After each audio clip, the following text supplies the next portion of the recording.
Hi everyone, welcome back. This is my review of Weezer's 10th studio album, The White Album. First, let me just get this out of the way.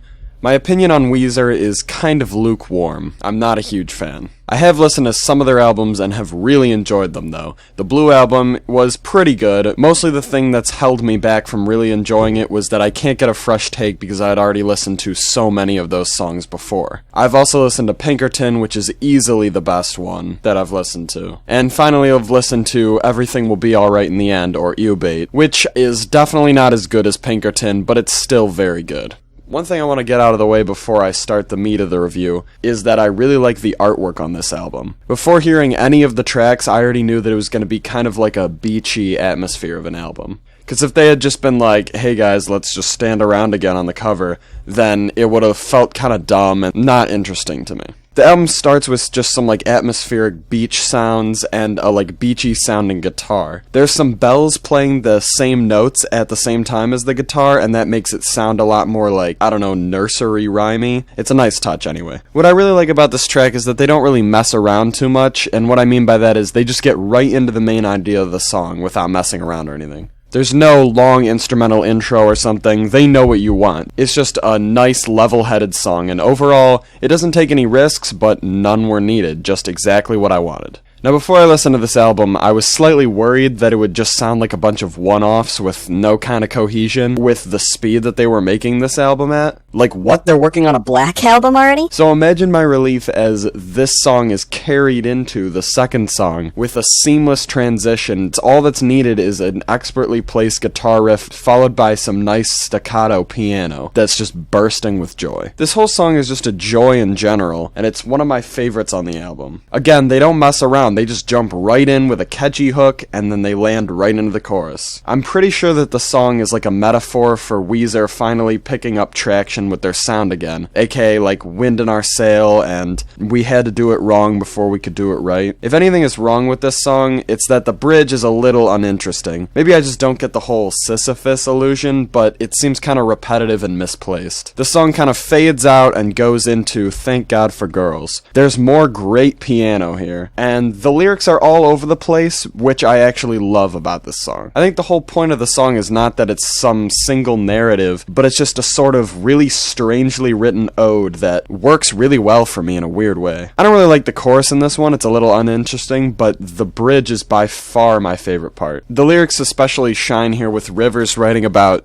God putting Adam's rib into the microwave and then putting it on the popcorn setting. On my first listen, I was kind of confused on how in the lyrics Adam says thank God when God just smited him with loneliness. Then I realized that it was definitely intended, and I like the idea of this. The idea that Adam is so grateful that he needs something rather than just being fulfilled. The next song is Girl We Got a Good Thing, which the first time I heard this I was like, oh, sleigh bells, it's a Christmas song. But it's kind of like a Beach Boys Christmas almost. For me, it's overall one of the most boring. It stays pretty uniform except for the bridge. I do like the line, you scare me like an open window, though that's pretty clever. At the end of that song, a distorted guitar fades out, and then another one kind of fades in. This or Good Thing is my least favorite on this album. I can totally see where people love this one, with it being all Pinkerton-y and stuff, but it just seems really fake to me. Like the whole beginning of the song where they say cue the feedback and stuff, it just sounds so rehearsed. That being said, the bridge is pretty solid. I enjoy the constant higher and higher pitch notes and he's just singing the same thing over and over again. And just when you think he's done going up in pitch, he just keeps going. But then it's kind of unsatisfying because it follows with this lazy drop off, they didn't know what to do musically with that. Next is King of the World, which is what made me initially excited for this album. This is one of the best songs on the album. The lyrics are great on this one. They're definitely an homage to Rivers' Japanese wife, basically saying to her that he knows what happened in her past and no matter what happens, he wants to look out for her. The bridge seems a bit hackneyed, and the whoa-ohs seem a bit filler, but other than that, it's a great track.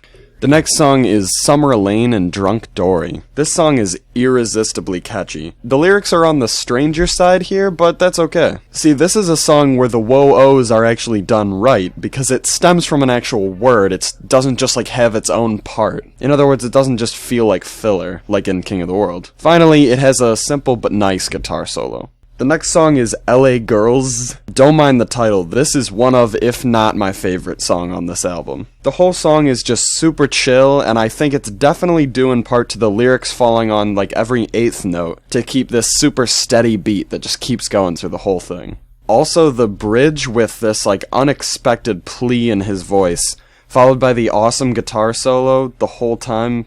Whoop, not the whole time.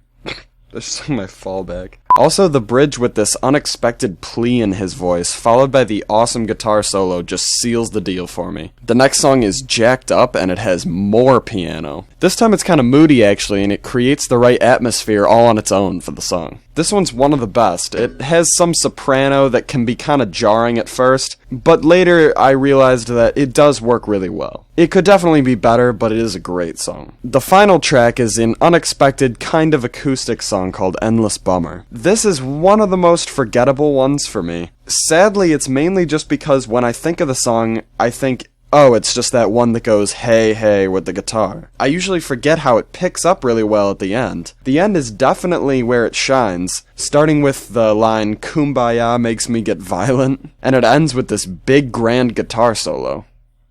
This album's pretty cohesion-wise. It feels pretty cohesive at first, but then Thank God for Girls throws that away. But then Summer Lane and Drunk Dory is where it starts to kind of gain some traction and semblance as an album again. By no means does this need to be listened to in order, and that's not a bad thing. It just wasn't written to be an album. Thank God for Girls and Do You Want to Get High were already written very shortly after Everything Will Be Alright in the End, so progression seems to mean very little to Weezer. If anything, it's just an afterthought.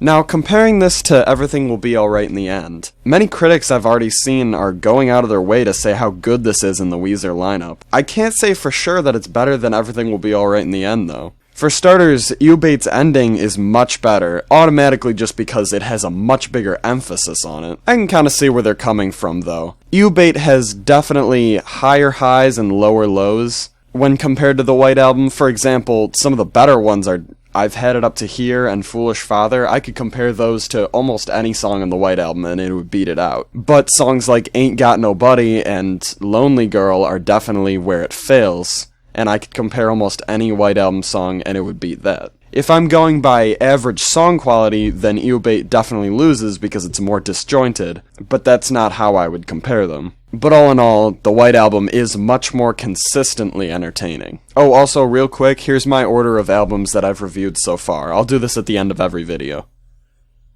But that just about does it. Thanks for watching. Let me know what you thought of this album in the comments, or if I made a mistake, or whatever. See you next time.